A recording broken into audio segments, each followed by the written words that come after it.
TV era like Trickster and Firehouse still rock the house.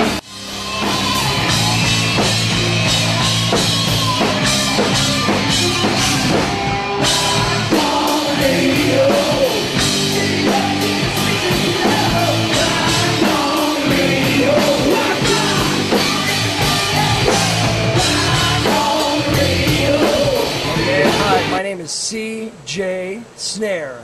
C.J. S-N-A-R-E. Like the drum. And I like the drum, yeah, and I should have been a drummer, but I'm the singer for Firehouse, and I also play keyboards. Perfect. And then you can go ahead and look at me when I interview you. Okay. So tell us a little bit about the tour that you're doing right now and who you're touring with. Is it just these particular bands, Trickster, or are you doing different bands? Well, let me tell you a little bit about the tour that we're doing right now. It's the tour that never ends. I think we started when our first album came out in 1990. We've toured with all kinds of bands: Warrant, Tesla, Trickster, Rat, Cinderella, all the bands of our genre. We've been doing this for 20-some years now, so our paths have crossed with many, many bands. A lot of times when we have these big festival situations, the backstage takes on kind of a family reunion kind of thing, and it's really, really cool. So we've never stopped touring. As a matter of fact, when we leave Pocatello, we're going to Iowa, and then we're going to be going to Salt Lake, and then Indonesia, possibly Thailand, Japan in January. We're all over the world.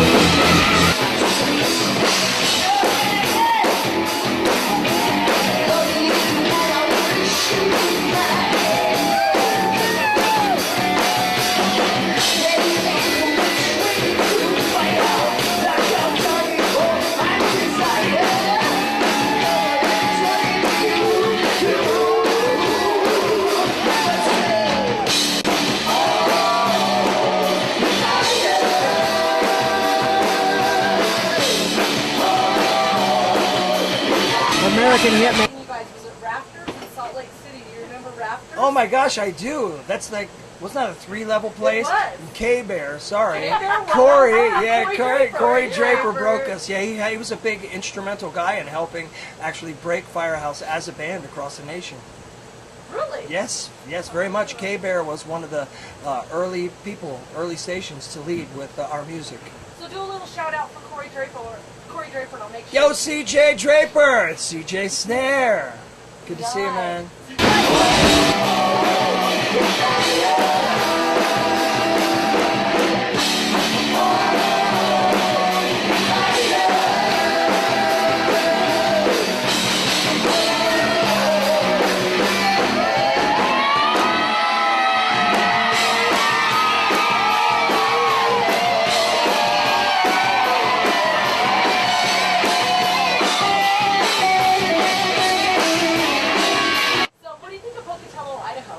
Well, we've been in Pocatello before, and every time we come here, we're very warmly received by the audience. The people are excellent, and the scenery is second to none. I'm not just talking about the women.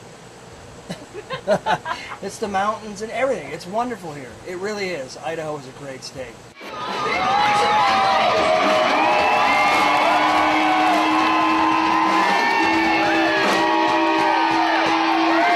What was your inspiration for writing Love of a Lifetime? Love of a Lifetime was more of an idealistic type of thing, because I've been married a few times, and each one I thought was a love of a lifetime, and a couple of girlfriends, things like that. But you know, a lot of people have gotten married to that song, or maybe something else to that song. You know, it's an anniversary song, whatever. And at the time that it was written, it was never intended for that. It was just to be a love song. And actually, John Bon Jovi had told us, he was instrumental in helping us get started, to put that song away, that it would ruin our career. I think it's an interesting story. And we had another song called Midnight Fantasy when we got signed to Sony Records, Epic. And they came to us and they said, you know, power ballads are kind of big right now. We'd like to bring in some outside writers to help you. And we said, well, wait, we've got another one. And it was Love of a Lifetime. And so that kind of became a legacy song for us.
did we get together?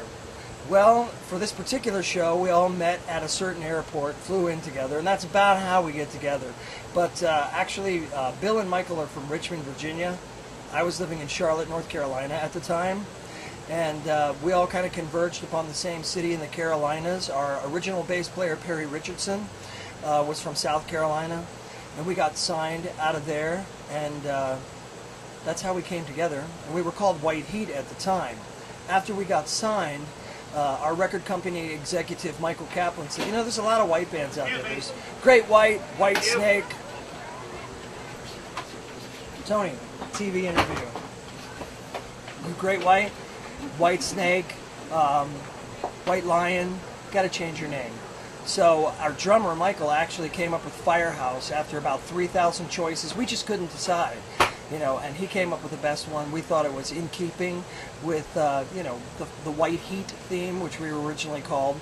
And then about 10 years ago, we hooked up with our new original bass player, Mr. Alan McKenzie. He's from Ohio.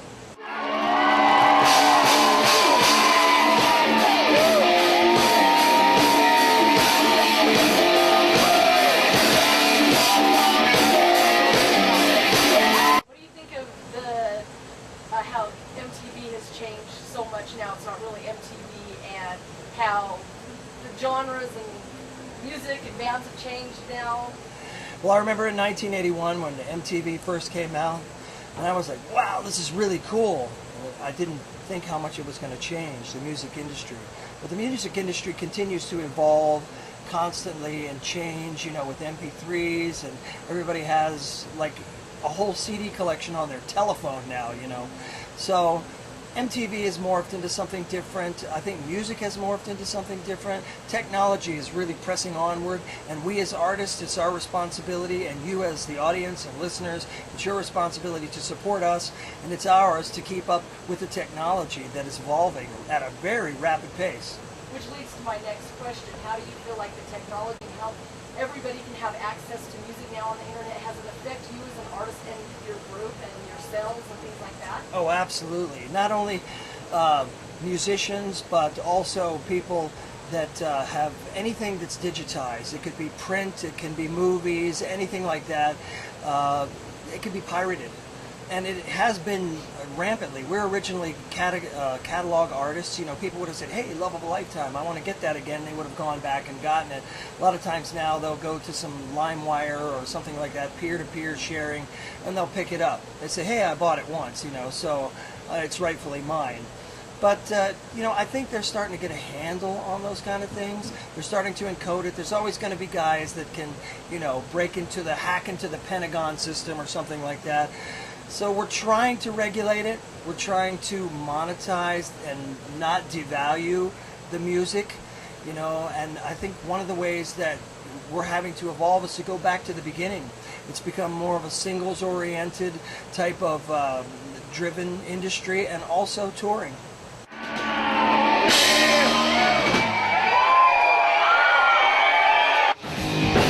Okay, we have one of the guys here from Trickster. Steve Brown. I'm Steve Brown. Nice to meet you. Hi, everybody. Hi. So tell us a little bit about, are you one of the original members? I am the original, yeah. You are? We all are. The whole band is all original. Since 1983 we've been together, yeah. Nice. So can you sing that song? Just one verse of Give It To Me. Of course. Oh, give it to me good. Give it to me good, yeah. Nice. So what do you think about Pocatello? We love it. We're having a great time. The crowd is awesome. It's going to be a great rock and roll show. Beautiful day. The town itself is beautiful. People are nice. What more could you ask for? And are you on tour right now? Yes. And what cities are you touring? We were in Montana last night. We were in some other town in Idaho somewhere. I don't remember. But it's you know, a 24-hour party with us, so it's fun. Is this the first time you've toured with Firehouse? No, we've toured with those guys many times. We play with them a lot. I know you guys from way back when. Yeah. I hope so. So am I. How old are you? I'm 43. You're my age. You're my age. And this is Jim.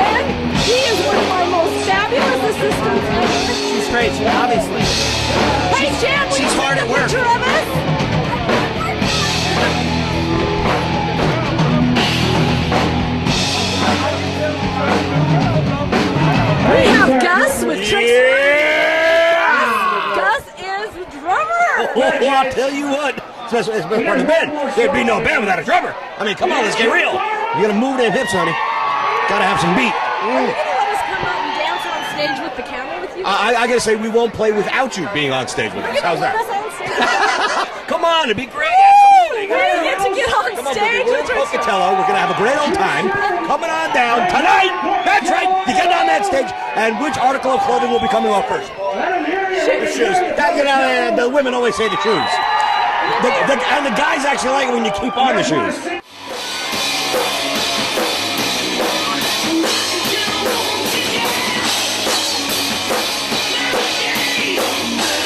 Step on in here, please. Okay, first name, last name, spelling. Yep. Mark, M-A-R-K. Middle name, Gus, G-U-S. Last name, Scott, S-C-O-T-T. Drummer of Trickster. Perfect. So tell us a little bit about how long you guys have known each other.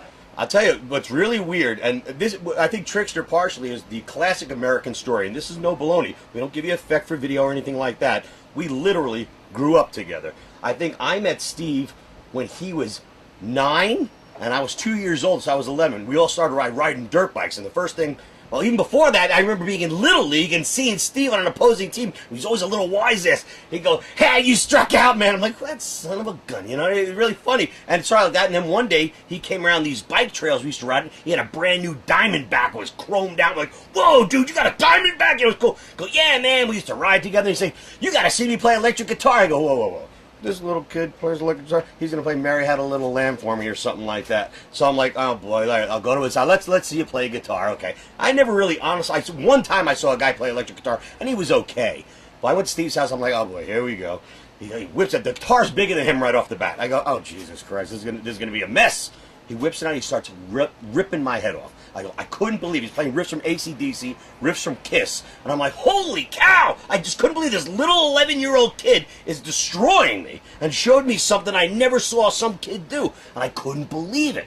So then we go on our way, ride bikes. I said, "Damn, what he's doing one day." I cruise by this garage in town on my way to the music store, and I hear this noise, and the garage is closed. I'm like, "Gee, that sounds just like that guitar I heard in that kid's house." The garage door opens, it's him. I go, "You son of a bitch, I knew it!" So I said, "I gotta get in that band. I gotta get in that band." So they already had a drummer, and I became the light guy. I said, "I just gotta be around it." It was so amazing. I love the way he played, you know. And Pete was in the band at this time. He sang great, looked great, the whole deal. So damn, I gotta get in on this. So they played this one show. I did the lights. After that, their drummer left, and I was right there waiting to get the spot, so I got in. But yeah, we literally grew up. I joined the band when I was 16 years old, and I knew the guys, I don't know, 5 years prior to that, so, you know, kind of silly. You know, we literally all lived within 1 square mile of Paramus, New Jersey. We went to the same high school, same middle school, dated the same girls. I mean, ridiculous. We literally grew up together, and it's like a storybook kind of thing that we took it to such a level, like, holy cow, you know, it just started so small and ended up so ridiculous.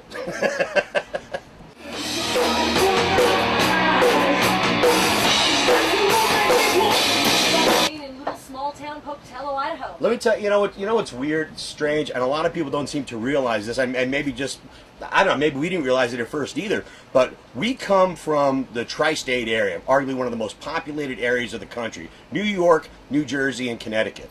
As far as people per square mile, it's as dense as it gets aside from New York City.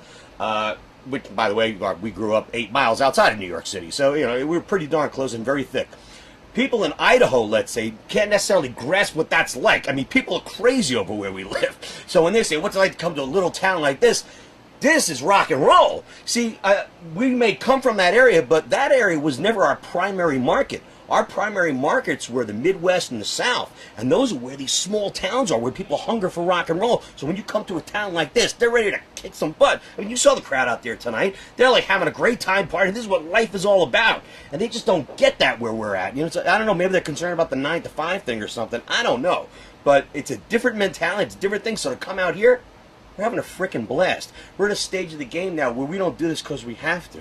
We do this because we want to. You know, this is awesome. It's fantastic.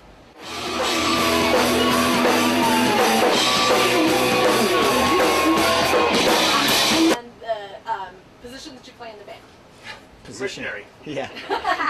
Doggy style. Missionary guitar. And the spelling of it. Yes. The spelling, really? Yes, yeah, Oh. for the camera purpose. Okay. That's a hard one. Hi, my name is Steve Brown. Steve BROWN. And what do you And play? Bingo was his name-o. And what do you play in the drum? I play guitar and sing and produce and dance. Yes, we. Okay, so Steve, tell me a little bit about what did you feel like when you guys got your first big video on MTV? Do you remember MTV? Of course I remember MTV. MTV changed our lives. We went from a band that was sort of getting well known, and within, I remember... Hey guys. Oh, maybe you should check it. Oh, but you're awesome, Nice. dude. WT. Fucking spray this on my armpits. Alright, let's start again. If we can, just keep somebody out there so yeah. It's cool. Thank you, brother. You're awesome. Okay, so Steve, tell us a little bit about the MTV era and what that meant to you. Well, for us, it turned us into rock stars pretty much overnight. We were a band that was together for roughly 8 years before 1990 when Give It To Me Good. We filmed the video, and it took about 4 months for MTV to add the video into rotation. And as soon as they added it into rotation, there was a thing called Dial MTV back then, which was the fans vote for the video. We got it. What did the video debut at? We debuted, I think, at 7, and within a day it was #1. And the difference was we were a band that was touring. We were on the road with Striper, Dokken, but our video wasn't released yet. As soon as Give It To Me Good was released and blew up, we went from, just a normal band to being rock stars. And it just was an amazing, amazing time. And we were definitely... Trickster was a band that was made for MTV. We were young and energetic, and we were different a little bit. We didn't have the same image as a lot of the bands, the Bon Jovis and the Warrants and stuff like that. They had their thing, we had our thing. We were riding dirt bikes, wearing flannel shirts and jeans. We were like the everyday kind of guys. And it really resonated with people, and, a million records later, all we can say is, MTV, what happened?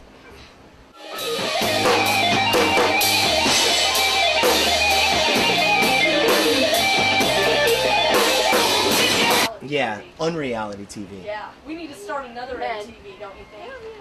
I think so. Well, Yeah. thank God there's VH1 Classics, with that metal show and stuff like that. I mean, nowadays that's pretty much the only place where you're going to see bands like us.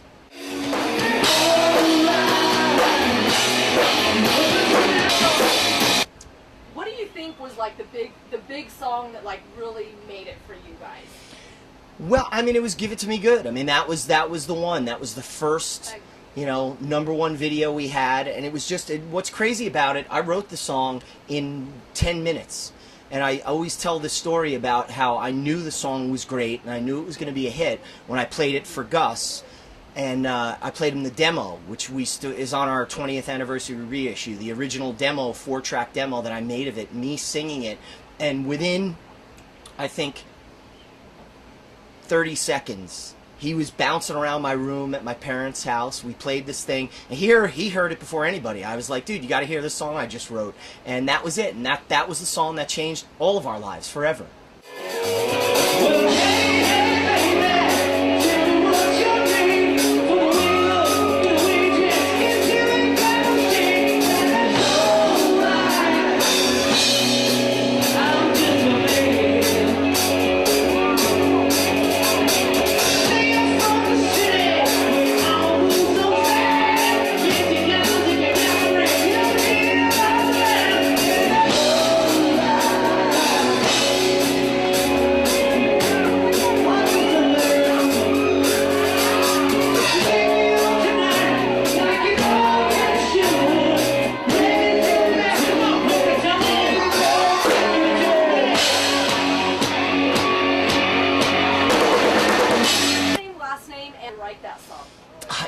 What inspired me? Well, if you listen to the title, it's there's not much real, not much deep meaning behind it, but it's just about where I was at the time, and always wanting to have a good time, loving girls, and give it to me good. Let's have some fun. Let's rock and roll, and just started strumming. One of those things that just happened.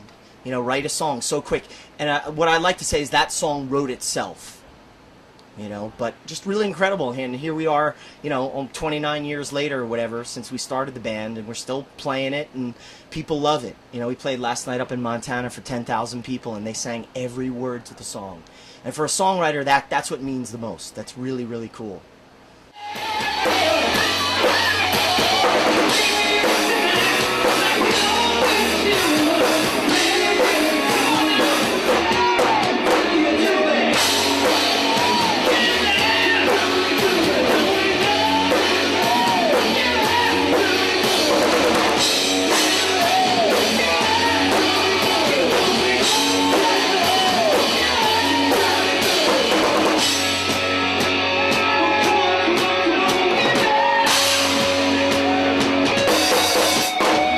And it's really cool when you see so many people just sing "Give It To Me Good." That's awesome. It's so dirty. Sing us one line of that. My father was a teacher, and he taught me how to live. Said, son, you gotta be someone, not taking more than you give. And that's all right. Because that's the way I am. That was the William Shatner version. Because I have to, mister!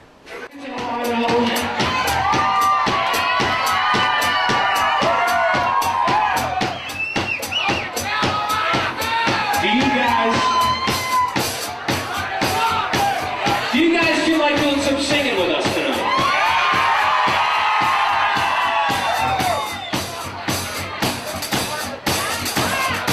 What's that? They didn't hear me, did they? I'll say it again. Welcome to Idaho. Do you guys feel like doing some singing with us tonight?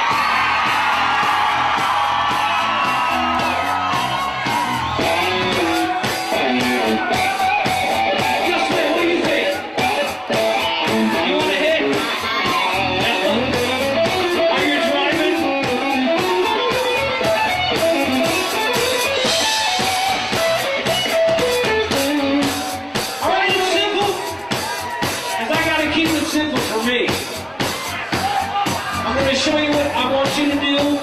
You're gonna do it, I'm gonna do it, you're gonna do it, I'm gonna do it. It goes like this. Give it to me good, you guys. Me, give it to me good, you.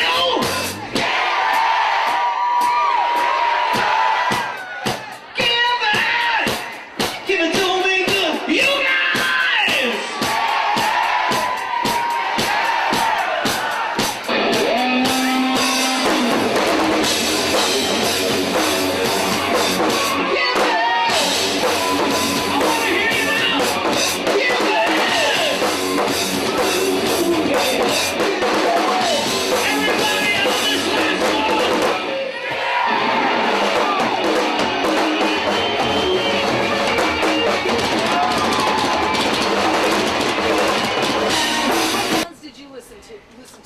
Growing up, Trickster was based on Van Halen, Kiss, Cheap Trick, Bon Jovi, Def Leppard. We grew up in the greatest time, the early 80s. We were at every show. Back where we lived, there was this arena, very famous arena called the Meadowlands Arena, where all the big bands played, and we used to go to every concert.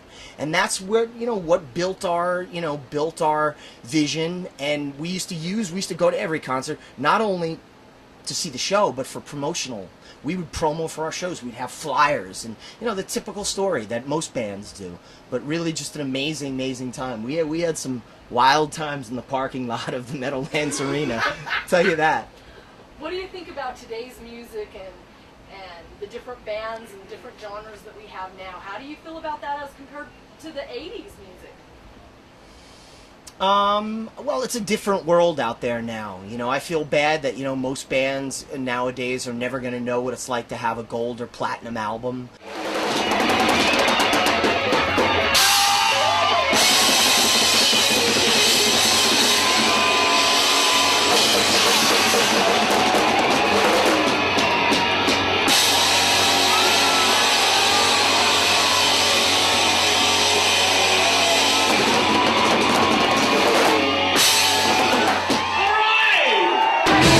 It is, and it's awesome. Look at the crowd out here. There's over 1,000 people here. We got Firehouse and Trickster, American Hitman, a whole slew of local bands. We're actually local as well, but we're touring with these other bands right now. What's it like playing bands like Firehouse? It's great. They're great guys. You become like a family when you're out on the road. Everybody really takes care of everybody. You become one unit with all the other bands. Everybody should probably pay attention to Pokeroo in the future, because it's only going to get bigger and bigger and bigger. Thank you.